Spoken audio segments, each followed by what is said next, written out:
a beautiful use of Poppy Ultimate to knock 2 members of a team up and untargetable so that they would not get the health from the Kindred ult. So it's like, oh yeah, we'll take that Kindred health buff. Oh, you hit the ground, you're about to die? That's convenient. That's unfortunate.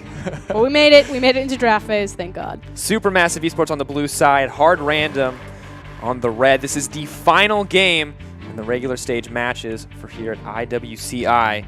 First seed on the line, Rise, Anivia, Trundle. Rat Bands coming out for SuperMassive Esport, or is Ezreal, Echo. So far the picks for HardRandom. I get it because they spelled rat. They do spell rat. I didn't. I was like, Twitch isn't banned. What are you talking about? Are you blind? I know it's been 6 games, but you need to calm down. I've only seen the rat once this tournament, and probably will never see him again, given the struggle that's... Leon Gaming was Saya. Saya, thank you. I tried to say Straya. The only reason I can really remember that one, because I like made little flashcards, is like Super Saiyan. I don't know why, but if people like he's one of the best players in the region. I was like, he's Super Saiyan. Got it. Nailed it. Gonna have to enter the hyperbolic time chamber there. Latin American regions. This is going quick and fast, though. Yeah, very much so. Maokai already going to be locked in for SuperMassive. Huge priority on that top laner, but Poppy and Bard responded with on the other side for HardRandom. We said Bard was going to be a priority, but it makes it through the pick ban phase completely uncontested. That's terrifying. Graves also isn't being contested at all. In fact, it's Nidalee being looked at. My thing about Nidalee is she's one of the fastest jungler clear times in the game. I think that if you can play Nidalee, you always should. I know that everyone likes the Graves. Graves has been super powerful, but never mind. The thing is, we haven't seen too many people who are comfortable playing the Nidalee, as the Lucian and the Graves will be the final lock-ins for SuperMassive Esports. And if you're not, if you can't, you got to study yourself. If you can play it, you should. And I don't know if we've seen that quite, that level from SuperMassive Esports yet, where they are comfortable busting out the Nidalee.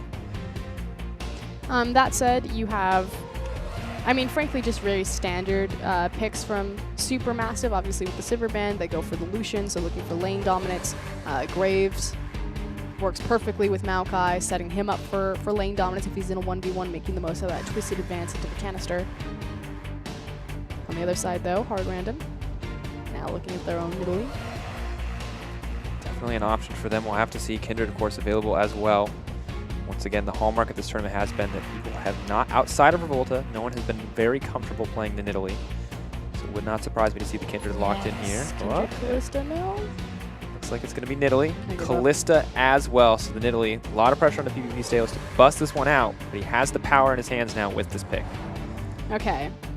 The reason why I like Kindred and Kalista is because your monster objective control is unreal.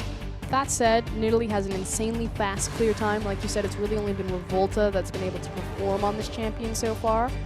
We'll see if Stejos can turn it around, especially because he just came off a great Gragas performance, so probably following that momentum. Interesting to see how this one develops, because these are both junglers that like to fight, that like to get scrappy, but that can also farm up if they need to and still provide a relative impact. Nidalee so effective at making those picks, at chasing down the team, but Graves, such a powerful team fighter overall. Final picks, though, coming in for SuperMassive Esports as the Thresh and LeBlanc are picked up. Naru, liking the feel of that aggressive champ after his game earlier today, is going to pick it up for himself, and Dumbledoge wants a playmaking support. It may not be a Bard, but a Thresh may do just as well. I love how Dumbledoge is not backing down. He sees Licorice's Bard, he's like, you want a 2v2? You want to dance? Let's go. Picks Thresh. This is the exact matchup when these guys played in the regular stage, too. They did the same thing, the showdown. The Bard versus this Thresh. It's excellent. Pretty awesome. I'm excited. I'm actually really excited for this one. These guys are both incredible support players, big playmakers. You just have to wonder which one is going to find the opportunity to make a bigger impact. Kalista Bard versus Lucian Thresh. Oh, the Gangplank. Ooh, maybe a bold call here from HardRandom. It's been a while since we've seen a Gangplank in this tournament, but Kira is going to take that one into the mid lane versus LeBlanc. Eat some oranges, might be K. Taking the time to farm up as well, so interesting composition coming in here from HardRandom. A lot of power in the mid lane, but it's going to take a long time to get online. They have a lot of different tools. I mean, you have siege potential with Nidalee, Gangplank, and Kalista. You have pick potential with Bard. Just kind of a really weird comp across the board. I'm curious how they're going to execute it. Like, all the champions are really good, but just how they fit together is interesting to me. On the other side, it's much more like a Siege 5v5 comp from Supermassive. You've got great Siege potential from LeBlanc and Lucian, just because the poke potential from LeBlanc when people are underneath tower to like distortion in and quickly distort back. Graves and Lucian, excellent at pushing towers. Obviously, you have non-committal CC in the Death Sentence from Dumbledoge versus hard flank CC from Maokai there. And we've seen the strength of these kind of champions in pick scenarios as well on the side of Supermassive. You've got the Thresh, potential hook in the jungle, Flay in the jungle, any kind of opportunity to make those picks. You've got the damage from the Graves and the LeBlanc to follow it up. So a lot of raw power here. However, on the opposite side, as you said, the composition is not unknown. We know what it is, but we have no idea what they're going to do with it. They have decent objective control with the Cannon Barrage, or decent global, sorry, with the Cannon Barrage, with Bard for that long-range playmaking. They have a bit of everything. They have disengage with the Poppy. They have disengage with the Fates Call. They have engage with the Poppy, engage with the Fates Call. They've got damage with the Gangplank. They got AoE. I mean, you're right. It's a bit of everything. That's what's weird about it. It's really bizarre. It covers everything, and it doesn't just do like one thing really well. But here we go. This is the final match of the group stage, and we're playing for first seed. Supermassive on the blue side, HardRandom, right? Supermassive building up the pick and the siege potential, whereas HardRandom are looking to be the jack of all trades. Hopefully the master of them too. They can make this composition work. And we're seeing not a blind lane swap, but a very deliberate invade level 1 coming out of HardRandom. Clearly both teams taking this very seriously. We have not seen an invade like this almost for the entirety of the regular matches. And we talked about this, as I was saying before. I got the chance to chat with Carbon between games, and we were talking about why blind lane swaps are so popular. And the thing is in a level 1, you pretty much guarantee that the lane swap is going down because you put your wards down where you're getting the necessary information. In a blind lane swap, it's more so about putting the enemy team at a disadvantage because you're trying to send your support in to slow down the enemy jungler. Interesting now as Bard picks up that chime. We'll have to see how much he can slow down the opposition. The ward will spot him moving into the jungle. So they will be prepared for this kind of interrupt tactic. Thresh and Callista, or sorry, not Thresh. Thresh and Lucian moving in as well. It's interesting how this is shaping up, Bard. This is frankly a massive error.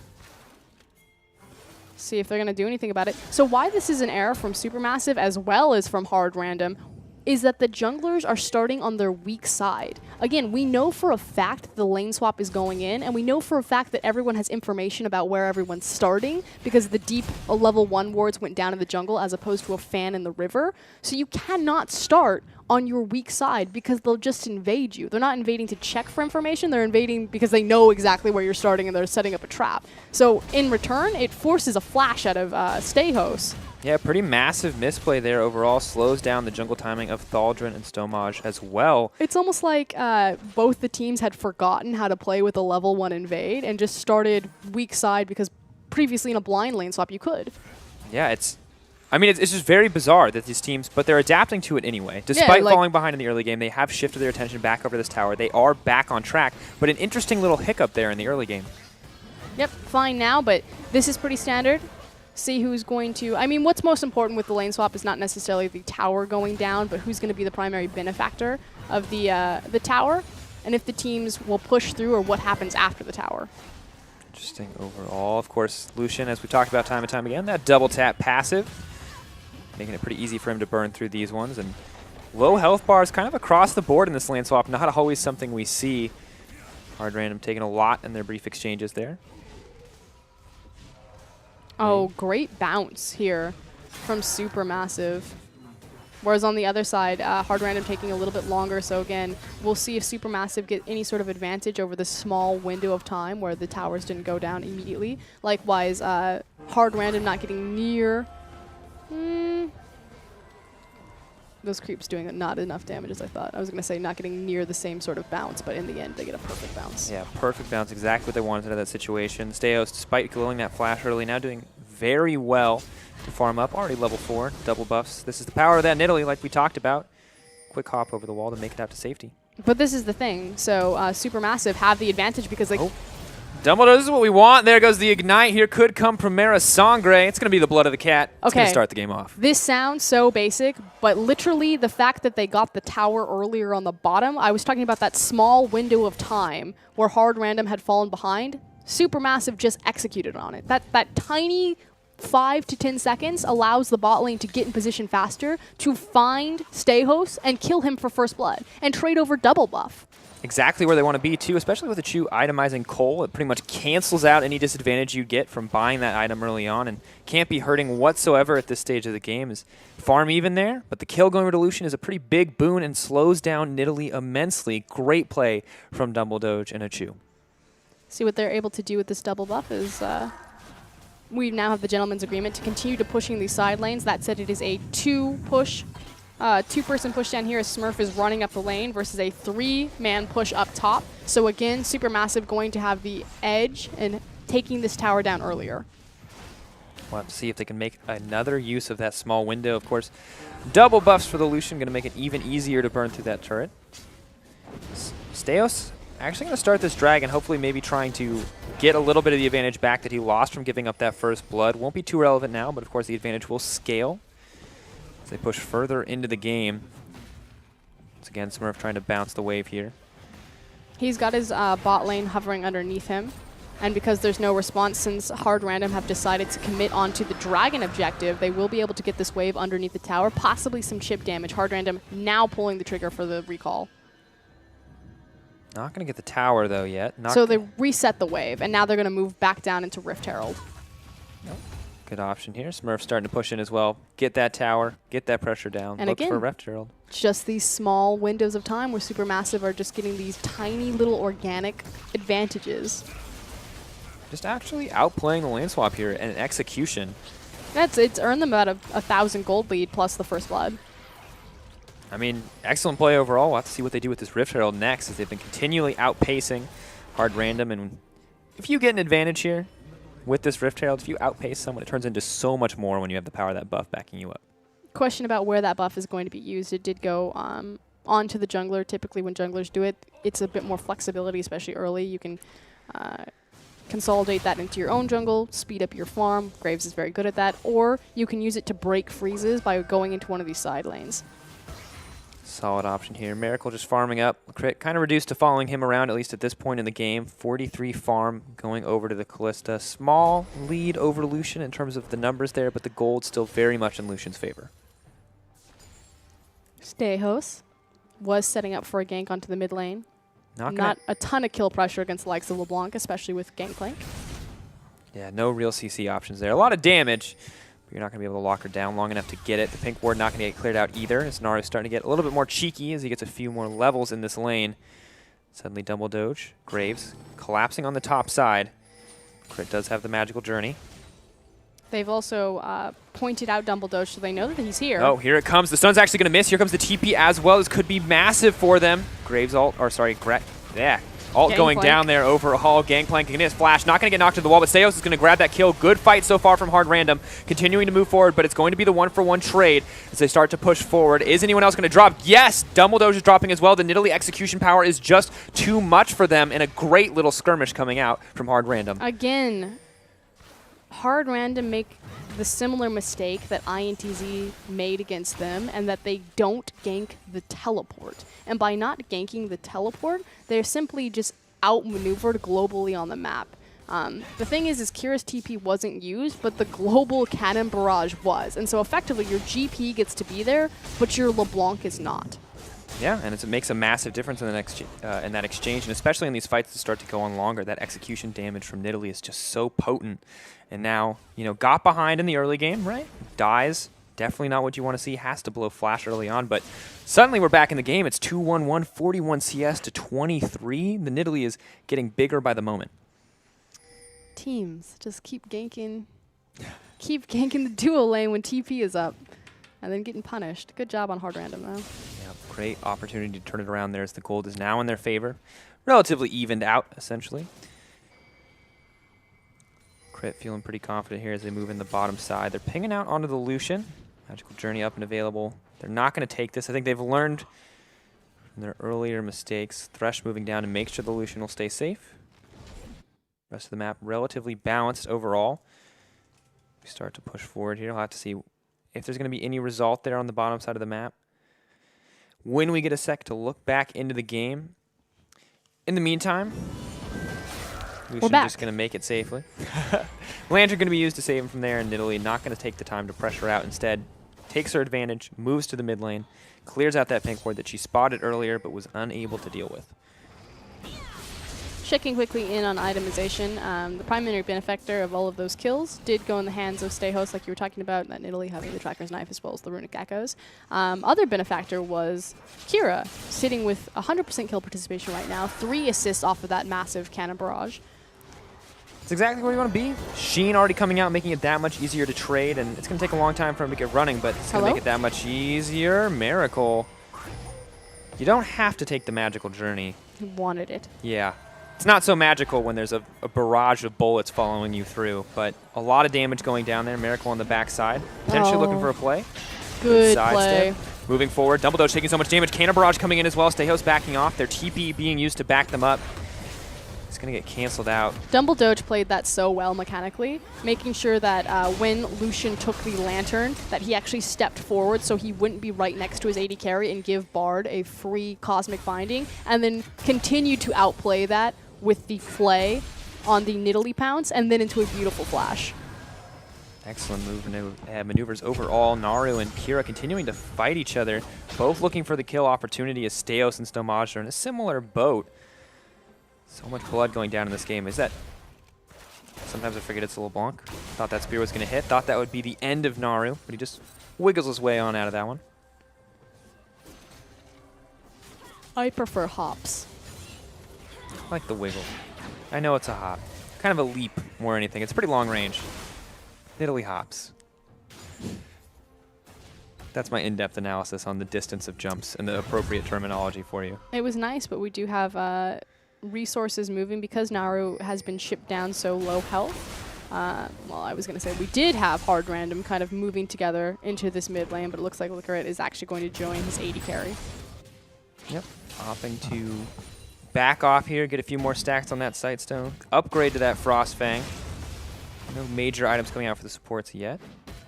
Stayhost and Smurf clearing out the vision here. Continuing to funnel farm into that Nidalee 58-44 as we check in on that jungle matchup.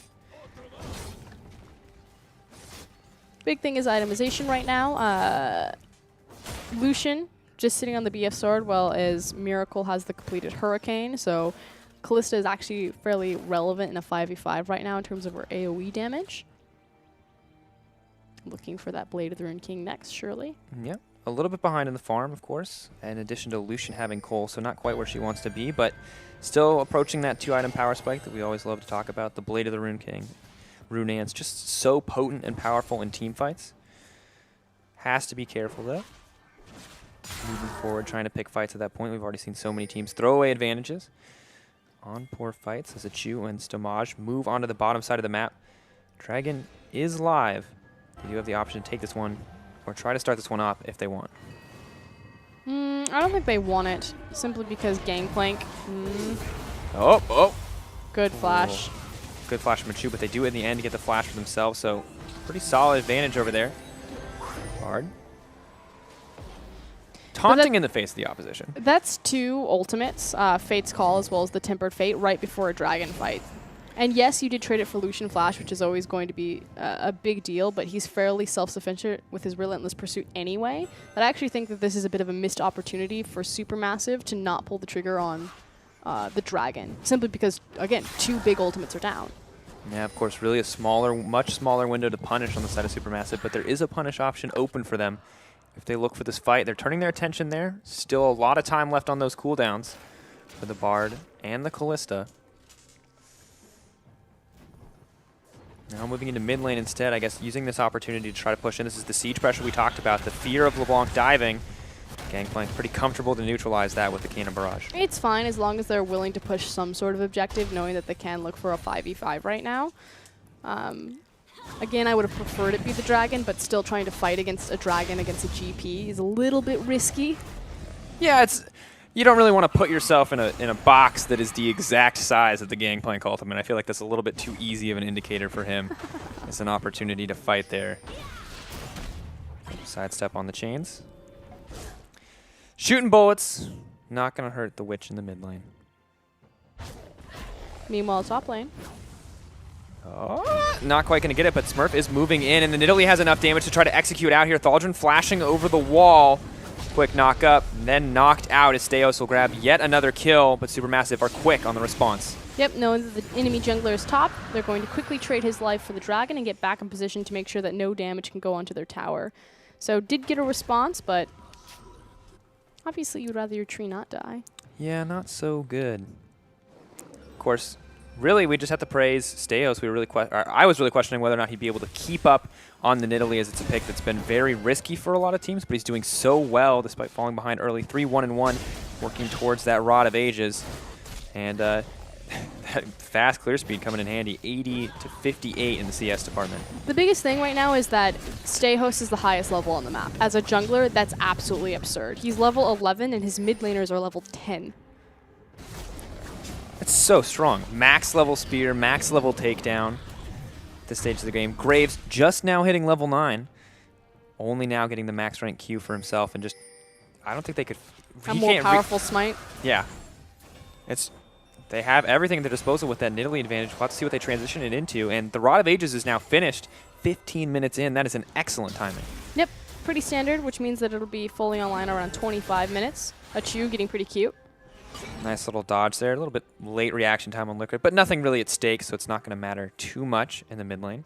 Although the mid lane pressure is continuing to come out now on the side of Supermassive. Gangplank not there to clear the waves. They may be able to get a lot of damage down here.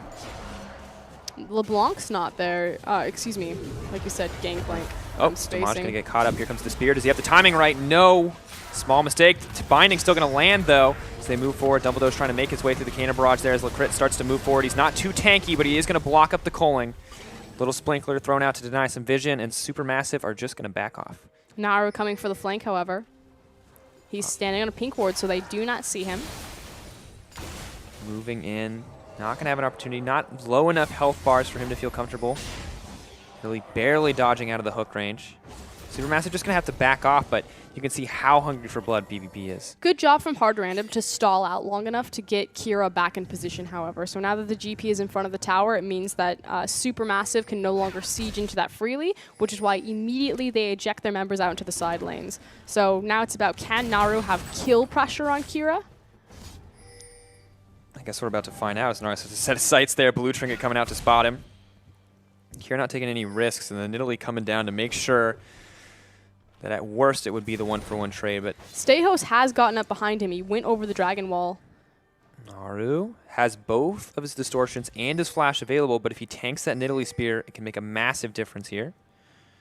It's more so with the information that Naru has gotten 2 members bottom. Can Supermassive take something else on the map? Oh, great hook, but the oranges are going to make it all okay. Here's the 1v1 we were waiting for. The Nidalee clearly could have taken down Graves, but the backup there from Supermassive denies the duel potential. That Nidalee crushed that Graves, by the way. That was one combo. Took him down to a 3rd health. If he had 2 more seconds alone, I think he would have been able to take him down. Level 12 to level 10. Not where you want to be. Itemization difference, of course, the Warrior Enchantment and the Double Longsword versus Rod of Ages Runic Echoes. And suddenly the siege is on from HardRandom. Good calling. A little bit blocked out by Nidalee there as Kira's looking pretty comfortable in this exchange. Moving forward onto Naru. Swap back. Flash. Does he think he can get this one? Yeah, it's because he's leading him up to a choke point. So the reason why Naru has to burn his flash right there is if he continues to run away in that straight line, he'll have to go through the choke point because his distortion cooldown isn't up enough, and that's just free barrels. I mean, or even worse, a free cannon barrage. I mean, free trade of flashes there at the end of the day. Maybe a little bit more punishing for Kira, but HardRandom are now pushing in the mid lane, and a great sidestep on that hook. They're not going to get punished for it whatsoever. And we've come to a bit of a stalemate. Both these teams wanting to siege the last standing outer tower in that mid lane, but trying to siege into a Lucian culling as well as a Gangplank respectively. It's Naru trying to make plays on these side lanes to open up pressure for Supermassive, but Kira playing it very well. Thought we might see an explosive game. Looks like it might be a little bit longer, a little bit slower this time around. They're still trying to be very proactive and fight each other. It's just that no one's been successful in locking someone down, but there's been tons of action. Yeah, exactly. And I think that's the important distinction here is that they're not playing slow. It's that both teams are so good at what they're doing that they're not leaving the openings there to get punished. And I think that this favors HardRandom pretty heavily. Stayhouse has been a little bit more oriented on the power farming. Naru. 104. That's cheeky. Gangplank, 30 CS behind, but he's also Gangplanking. Until we look at those gold numbers exactly, we can't be sure. And additionally, 3 assists. And this is the champion that wants to get to 6 items anyway. Yep. Very expensive build path. Does have the Trinity Force online for him, however. Moving forward, double longswords in there as well. Maybe looking for the Essence Reaver here. He starts to jump in. He wants the pink ward. The barrel being thrown down, I love that. Kira's like, if you come in here, I'm going to hit you in the face with this barrel, and you're not going to like it. One auto at a time, though. One cooldown at a time. They'll look for the engage here. Dumbledore's actually going to be locked up. They're going to have to commit to this fight. Once again, missing the timing on the Tempered Fate there as Lacrit is trying to make it out. Magical Journey going to take him to safety, but Naru dishes out too much damage. Support burned down in an instant. Naru making it over the wall. Smurf trying to find a way to disengage as Lucian gets another kill on the front side, and HardRandom, they've split up the team fight too much at this stage of the game. 2 already dead. Smurf potentially overstaying is welcome, but Kira's on the backside. 1 barrel drops. The second, not going to find a single target as the Maokai uses him as an escape option. Pushing forward, HardRandom keep looking for the fight, but SuperMassive come out on top. MVP is that pink ward on the mid lane brush, however. The fact that HardRandom couldn't see who was in that brush allowed Naru to make these last-minute picks.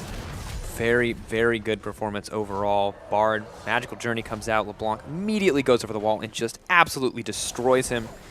It's the power of the pick, and the Bard, unlike the tanky supports we so frequently see paired with Kalista, just doesn't really have the luxury of getting thrown into the enemy team and feeling comfortable. I mean, he can, and then just immediately Magical Journey out. That's what happened. And then apparently sometimes there's a LeBlanc on the other side of the wall just ready to murder you. HardRandom, though. Gonna set their sights on this dragon. Try to get something back from that exchange. Moving forward, they will grab their first dragon, Naru. Starting to hurt pretty bad. Morellonomicon, as well as the pieces for a death cap already coming out. And he's shadowing under to pick up the farm, which means he's not here to assist his team in stealing this or challenging this blue buff, but it will finally be the tower for SuperMassive. Grab this one down. It was a long, slow take, but they finally are able to get this one 35.9 to 35.0. So almost the 1K gold lead, but we're 20 minutes in, so that's not really a massive difference anymore. An issue that HardRandom's composition will run into is their hard engage. So without the Tempered Fate or the Cosmic Binding, they pretty much have 0 form of hard engage other than like a Fate's Call or a Heroic Charge. Yeah, very limited in what they can do. A lot of theoretical options, but every one seems to require a lot of setup. Collateral damage there. I guess they're trying to find the kill on Akira. He's barely making it out. Just a sliver of health. It is going to force him back, though, and make it that much easier if SuperMassive want to put some damage down on this tower. And that's the big victory here. Not necessarily picking up the kill, although that's always going to be nice. It's chipping away at this Gangplank and removing the wave clear from the map. Here comes the cannon barrage, though, because Gangplank never really runs out of wave clear, does he? As he does manage to clear that one out, but that is a major cooldown burned. So very smart proactive play coming here from SuperMassive to try to shut that one down. TP coming in onto Thaldrn. A good option to try to go in on this one. They're trying to find a greater advantage. They've cleared the wave on the bottom side, but HardRandom are already pushing in, so can they find this kill quickly enough? Thaldrn just takes so long to kill. They're spamming spells. It's healing him up. He will eventually drop to Kira, and they're doing their best on the bottom side to save the tower. SuperMassive are ready to punish. Naru could be in trouble, but at the end of the day, it's a tower for a kill in this game. Yeah, it was a good call. I'm going to give it to SuperMassive because effectively you're giving a gold bounty to 2 members on HardRandom versus a global gold bounty on the structure to all members of SuperMassive. I would gladly trade my top laner's life for a free objective as well as the teleport summoner out of Kira. Yeah, I think kind of questionable decision-making coming in from HardRandom there. The huge priority on Maokai costing them so much. They might be able to turn it into a second tower, though, as the Maokai still is yet to respond. They got nothing. Double distortion. Huge damage, though. Culling coming out. The Nidalee could theory be locked down here. That's so much damage, but the stun will come out as well, and the Cosmic Binding and force the fight to stop. But they just did huge damage to the enemy jungler. Continuing to push up mid, could even theoretically walk towards Baron and start commanding vision of that area. Definitely an opening there. Definitely an opportunity. Double dodge, though. Maybe looking for the hook over the wall. Game of inches here as the Crypt barely dodges that one. Now setting their sights on the tier 2 tower, but the Gangplank, pretty decent wave killer options. Triple barrel coming out. Naru Getting very aggressive, is getting hit up. He will pull back on that one, but Seos is going to get locked up. He's so squishy, he's so vulnerable, but Smurf is there to disengage and make sure the fight doesn't happen. He knocks up 3. This is the opportunity to go in. Gangplank double barrel is going to hit. Dumbledoge taking so much damage, but Thaldrun is the front line they need. Bard, Tempered Fate, what a god, he finds 2. Can he get more? That's the kill going down. Grabbing the Maokai as well. Beautiful fight from HardRandom. You cannot let Licrit get barred. This guy CC'd locked 2 primary members for about 5 seconds. He nails them with the Tempered Fate, comes in, immediately finds, I believe it was a Cosmic Binding into, like, Fate's Call into Tempered Fate into Cosmic Binding. Yeah, Smurf, okay, as we move in here, maybe looking into another fight, but beautiful fight at the end of the day. We'll have to see. HardRandom potentially denied Baron here, maybe just a gold advantage, but it's a pretty big gold advantage at that. Does even the game back up. Smurf, hungry for blood. He just keeps going onto this Graves. He may have overstayed his welcome, though. Callista as well. Shut down. Got him. Well, interesting exchange there. Still actually gold in favor of Supermassive, but very, very good team fighting coming in from HardRandom.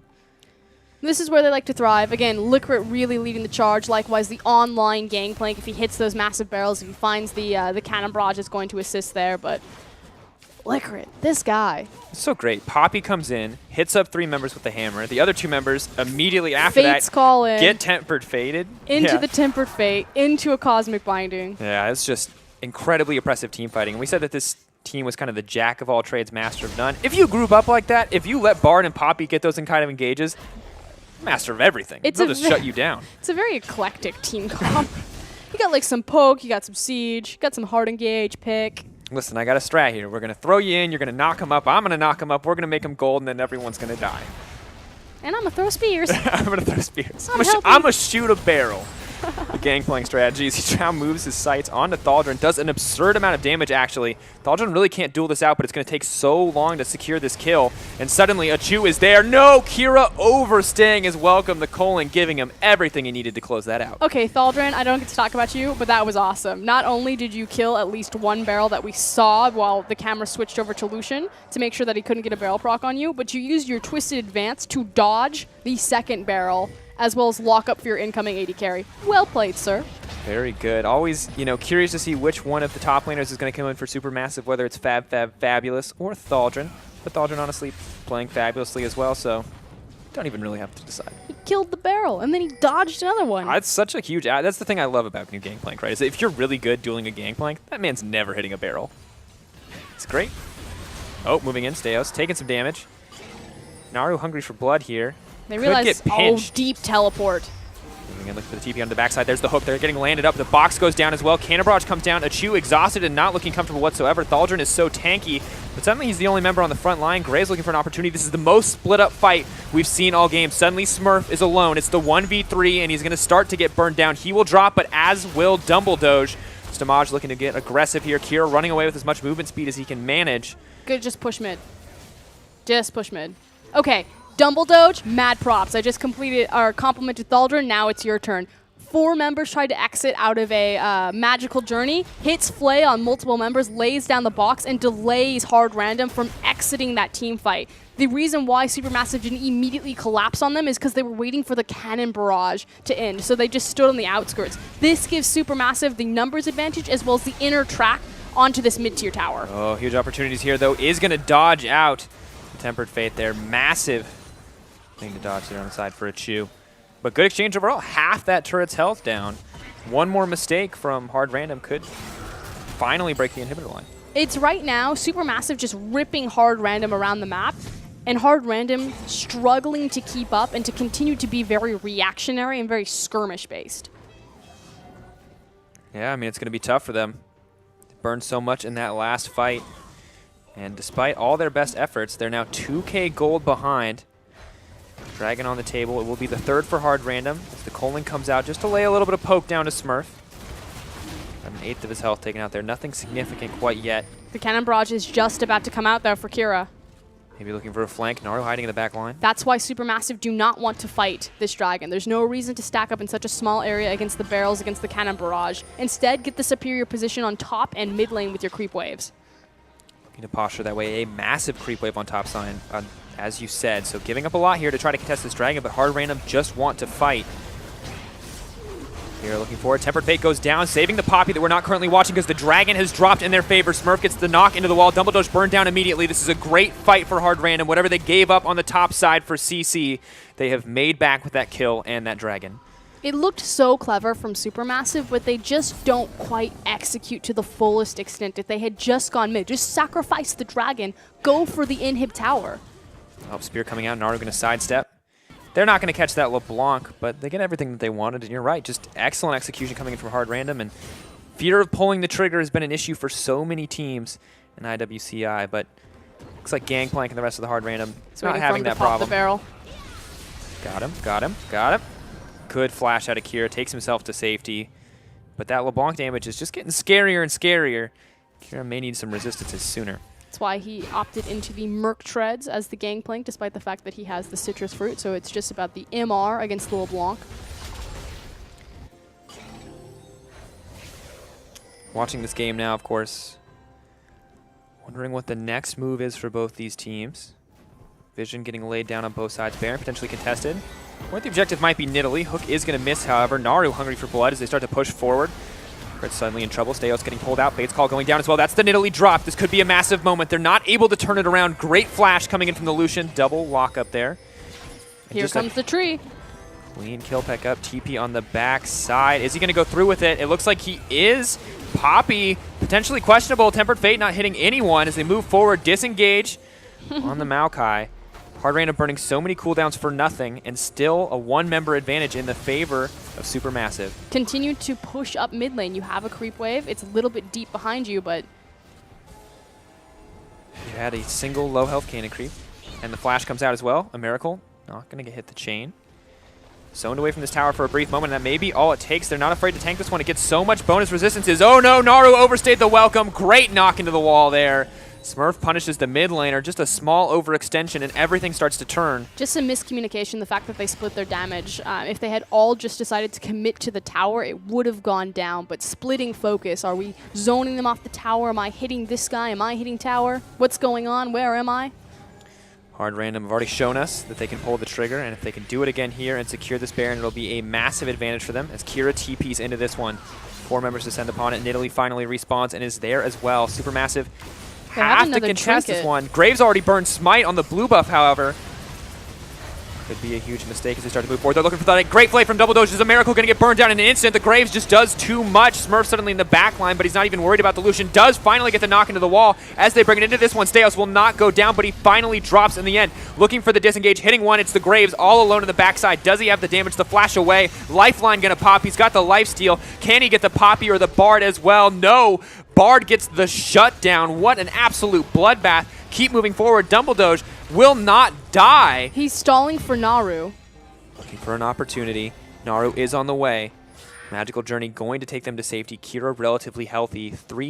2 for 3 overall? 2 for 2. But that's the confidence that we were waiting to see from SuperMassive. Smiting the blue buff, because you know that there's no way that you're going to be able to outsmite the Callista Rend, so you're not competing for the Baron. You're just going to rush in and kill them, and you need the CDR to do so. Yeah, solid choice. We saw how effective that Graves is. 4-1-3 now, despite falling behind the Nidalee in the early game. Nidalee so far ahead in farm for so long, but now 171 to 134 is the Graves. Starting to take the lion's share of the resources in terms of the jungle, and doing very well.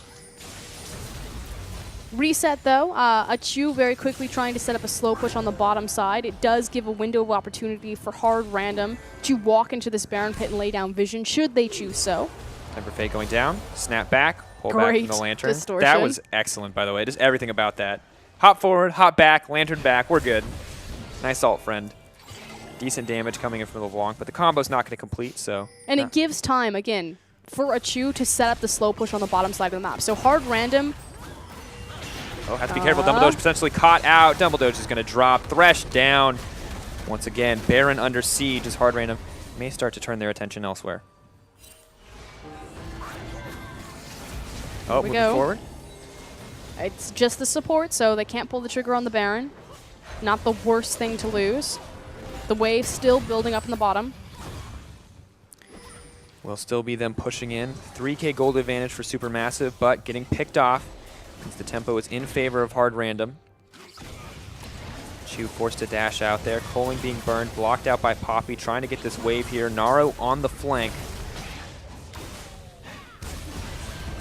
Oh, knocked through the wall. That was a big mistake. Not quite quick enough on the trigger finger there to make that one work as Smurf is ready now to dive the tower. Maokai goes in for the knockup. There's 2 knocked up by Poppy as they start to push back. The bloodbath continues, but Chu is just too strong. What an outplay. 2 kills in an instant. 3 as the triple goes over to Lucian. That's going to be Baron for Supermassive. And that looked like disaster as the fight continues. And Exterminio.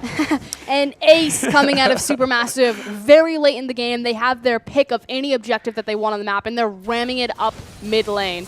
Hoping to find that inhibitor. They have a wave behind them. They're ready to take this. The tower was so low, it's regenerated a little, but they're going to be able to burn through this one quite quickly. Now taking the inhibitor as well. Maybe even looking for the Baron next. These mid-game death timers just so long. And finally, a very substantial advantage for Supermassive. 5K, 35 minutes into the game. And again, looked like disaster initially. The fact that Naru was caught by a great heroic charge against the wall coming in from the distortion, no one saw that.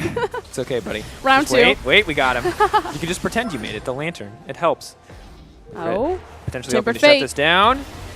Is stalling it out. I think they can still take it, but Callista and Nidalee are on the way. They here have comes to be the careful. teleport. Flank on the backside, but the teleport has been spotted out. They have to be careful here. Smurf is in.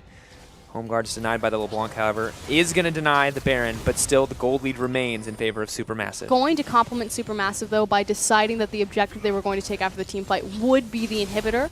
Mid lane inhib doesn't give them the best Baron control as, say, the bottom inhib would, but it does give them another pressure point of the super creep wave. Oh, bye, Naru. To try to play with so they can get the Baron later on. Good option, of course. HardRandom making sure to pick up this dragon, pushing it to their 4th dragon. This is pretty massive for them. Start to push forward into the game, and the itemization just continues to grow stronger for each and every member of every team. Run. Scared does have the Hex Drinker. Was that sweet BM on the sit down on the stool there? Either way, Kira making it out just fine. Throws out a stool, feeling pretty cozy. PvP Stay House continuing to clear out the jungle, and the map once again looking relatively even. Immediate pings going out, however. Kira is sitting on base, has his TP available, is now choosing to exit with the home guard. But both teams, this could be it, the last team fight. Forward, Gangplank throws down the Cannon Barrage, making sure to deny the Baron option. But not too much damage sustained, and they can just... That's a big ultimate, though.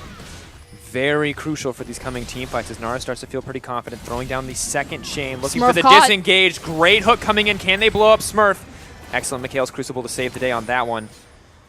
Now just backing off, exchanging cooldowns, no commitment from either team quite yet. Naru, though, does have the pressure point in the mid lane because he will have a super creep wave behind him, which allows Supermassive to get back onto the Baron. Naru is behind enemy lines.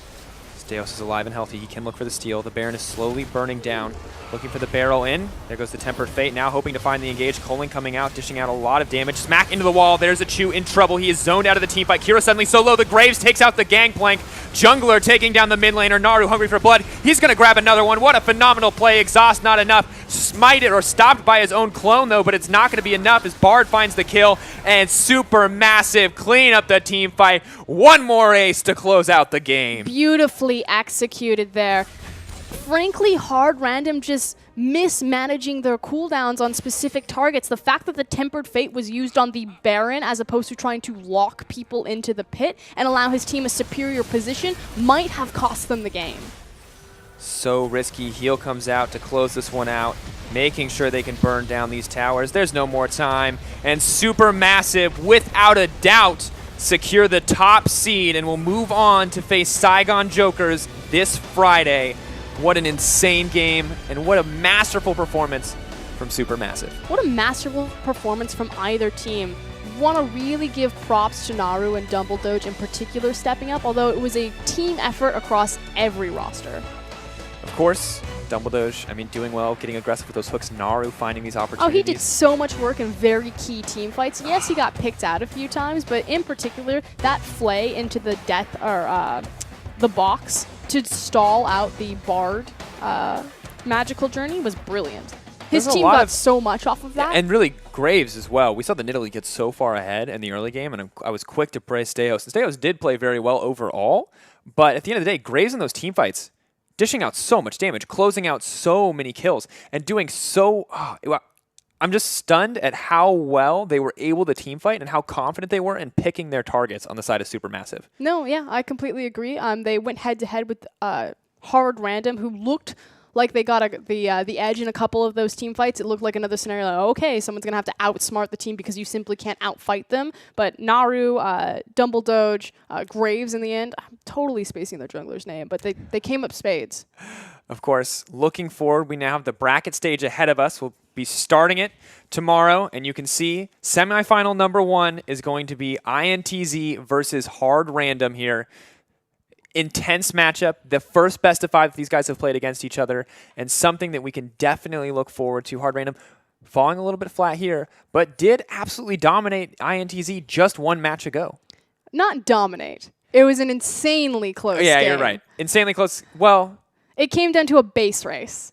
They did have a significant advantage, though, leading up to that. That was a 6-0-5 but trundle. No one can ever say that they got dominated when it comes down to a base race. If you're like, oh, man, I just dominated you that game. And it was like, in a base race? No. No, you didn't. We were trading objectives. Fair. Made better decisions. They did make and executed much better. That is absolutely fair to say. HardRandom made the superior call in a high-pressure situation. They were out team-fighting INTZ. That is completely fair. But INTZ also in that game did come into a gold deficit and were able to compensate for it, at least for a small margin there. So that is sure to be an explosive matchup, a very close matchup, and I cannot wait to see these teams in the best-of format. Yeah, very excited to see that one. And, of course, our 1st and 4th seed will also move on to play on Friday. That's going to be the Saigon Jokers versus SuperMassive. So this one, SuperMassive looking nearly unstoppable, but the Saigon Jokers have shown that they can adapt and that they can fight well, and that if you give, like any of these top teams, if you give them an advantage, they can absolutely snowball the game. Yep. It's big 5v5, but the thing is SuperMassive just looks so on point right now. Their map play, their team fighting, their skirmishing, there's playmakers across the board. Again, the entire roster is really stepping up at individual moments there. So Saigon Jokers, they're great at the skirmish, the reactionary play, but they fall slightly short when it comes to making these really high pressure decisions on map movements. Yeah, we're going to have to see. Hopefully they have a little bit of time to adapt that. They have the flexibility of a best-of-5 series to kind of move and adapt as the series goes forward. And it still remains a question mark for both teams. So while Saigon Jokers absolutely are the underdog in this set, they still do have a lot of opportunities to adjust and can definitely take the set if they find a way to adapt and to kind of evolve faster than SuperMassive in this set overall. The question for me in Saigon Jokers versus SuperMassive is going to be the mid lane matchup. Naru, again, pretty much on point with that LeBlanc. Came up huge in the last team fight. You have 2 mid laners for Saigon Jokers, and it's kind of like who's going to show up, who's going to have the better matchup there. Yeah, I don't think we'll see Warzone again, but there's also a lot from this guy that I don't think we've seen quite yet, and especially with Naru's proficiency on Assassins, it may make sense to put him up against someone with a little bit more Assassin potential, an area that Warzone just isn't quite as comfortable with. But once again, you have that flexibility in a best-of-5 series. It's rare that other teams have experience playing against that, because while the sub position does exist within League of Legends, how many teams realistically have used it well, or, I mean, even at all over the years? I can think of a few in China. And 1 in Korea. That's true. 1 in Korea. SKT. Shout outs to the boy Easy Hoon now in China. No, I feel like we got really good matchups.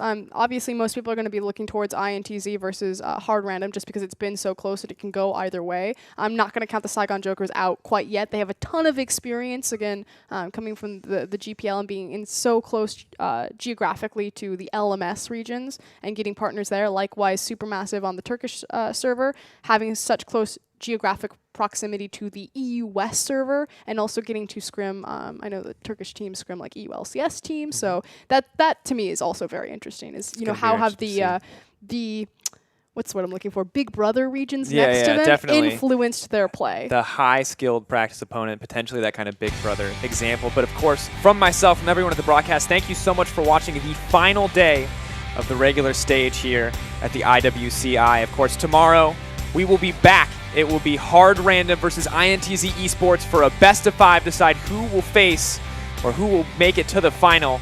We'll see you guys tomorrow.